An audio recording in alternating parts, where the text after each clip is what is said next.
Assalamualaikum warahmatullahi wabarakatuh. Saya Yuyun Fatihatur Rohimah dari Fakultas Ekonomi dan Bisnis jurusan Manajemen kelas RA1 Universitas Primagraha. Di sini saya akan menceritakan tentang sejarah perkembangan bahasa Indonesia. Bahasa Indonesia merupakan bahasa resmi dan bahasa persatuan Indonesia. Namun, sejarah bahasa Indonesia sebenarnya sangatlah kompleks dan berasal dari berbagai bahasa budaya yang berbeda. Bahasa Melayu merupakan bahasa asli yang digunakan oleh orang Melayu yang mendiami wilayah Indonesia, Malaysia, Singapura, dan Brunei.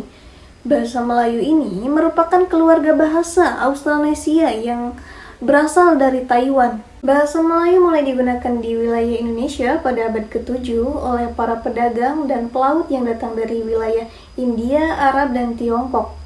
Pada abad ke-13, kerajaan Islam mulai muncul di wilayah Indonesia. Bahasa Arab digunakan sebagai bahasa agama, sementara bahasa Melayu menjadi bahasa umum yang digunakan oleh rakyat jelata. Selama masa penjajahan, bahasa Melayu dipengaruhi oleh bahasa Belanda, sehingga muncullah bahasa Melayu Pasar, yang merupakan bahasa campuran antara bahasa Melayu dan bahasa Belanda. Pada awal abad ke-20, gerakan nasionalisme mulai muncul di wilayah Indonesia. Salah satu tokoh penting di dalam gerakan ini adalah Soekarno, yang kemudian menjadi presiden pertama di Indonesia.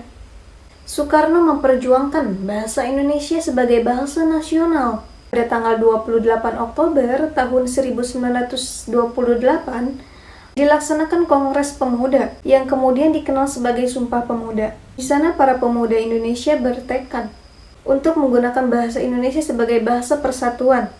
Dan pada tahun 1945, Indonesia memproklamasikan kemerdekaannya dari Belanda. Bahasa Indonesia kemudian dijadikan bahasa resmi dan bahasa persatuan Indonesia.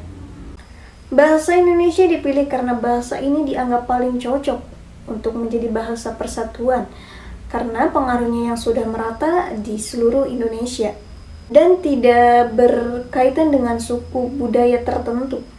Secara singkat, asal-usul bahasa Indonesia adalah dari bahasa Melayu yang digunakan masyarakat di wilayah Indonesia pada sejak abad ke-7.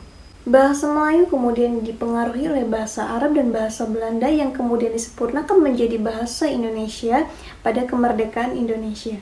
Baik, mungkin itu saja yang dapat saya ceritakan tentang sejarah perkembangan bahasa Indonesia. Kurang dan lebihnya mohon maaf. Wassalamualaikum warahmatullahi wabarakatuh.